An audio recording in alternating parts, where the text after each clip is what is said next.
ہر نیکی، ہر عبادت، ہر عمل اخلاص کے ساتھ ادا کرنا چاہیے۔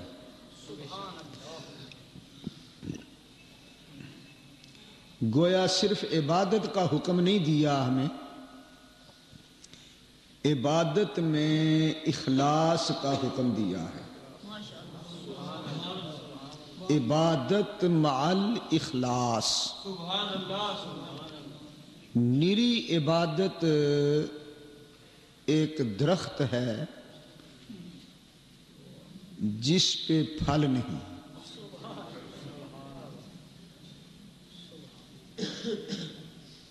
درخت ہے لیکن سایہ نہیں۔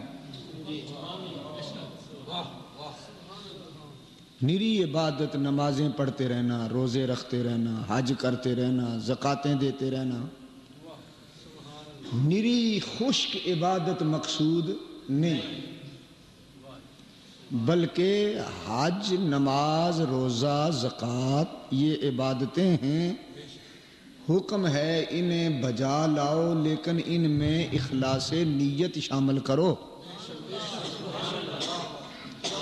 اگر اخلاص نیت شامل ہو گیا تو عبادت قبول ہے، اگر اخلاص نیت شامل نہ ہوا تو عبادت فضول ہے۔ مقصد آپ سمجھ گئے نا؟ یوں سمجھیں، نماز عبادت ہے،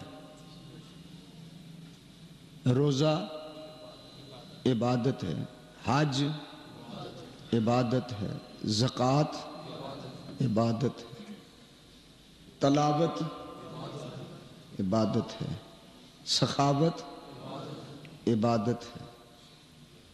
آپ جمعہ پڑھنے آئے ہیں، یہ کیا ہے؟ عبادت ہے۔ دکان پہ رزق حلال کے لیے بیٹھنا، دکان کرنا، دکانداری کیا ہے؟ عبادت ہے۔ کارخانے اور فیکٹری میں رزق حلال کی تلاش کے لیے مزدوری کرنا کیا ہے؟ عبادت ہے۔ تجارت کرنا کیا ہے؟ عبادت ہے۔ بیوی بچوں کے حقوق پورے کرنا کیا ہے؟ عبادت ہے۔ ہمسایوں کے حقوق ادا کرنا کیا ہے؟ عبادت ہے۔ بیمار کی بیمار پرسی کرنا کیا ہے؟ عبادت ہے۔ نماز جنازے کے ساتھ جانا کیا ہے؟ کسی مہمان کی مہمان نوازی کرنا کیا ہے؟ عبادت ہے۔ کسی کو پانی پلانا کیا ہے؟ کسی کو کھانا کھلانا کیا ہے؟ کسی کو کپڑا پہنانا کیا ہے؟ کسی پہ احسان کرنا کیا ہے؟ کسی کے ساتھ نیکی کرنا کیا ہے؟ کسی مظلوم کی مدد کرنا کیا ہے؟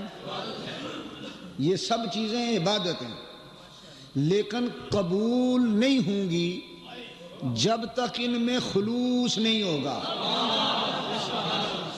ضائع چلی جائیں گی۔ اخلاص نہ ہوا تو یہ سب عبادتیں ضائع ہو جائیں گی۔ تو یہ یقین کیجئے کہ عمل بغیر خلوص کے اسی طرح ہے جس طرح پھول بغیر خوشبو کے۔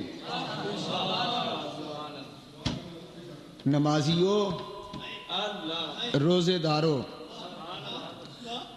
عالموں، حافظوں، قاریوں، سخیوں، مظلوموں کی مدد کرنے والوں، یہ بات ذہن نشین رکھو، ہر عمل کی جان اخلاص ہے۔ اگر عمل اور عبادت میں اخلاص نہیں آیا تو وہ عبادت اور وہ عمل پھول ہے جس میں خوشبو نہیں، جسم ہے جس میں روح نہیں، کشتی ہے جس میں نور نہیں۔ یہ بات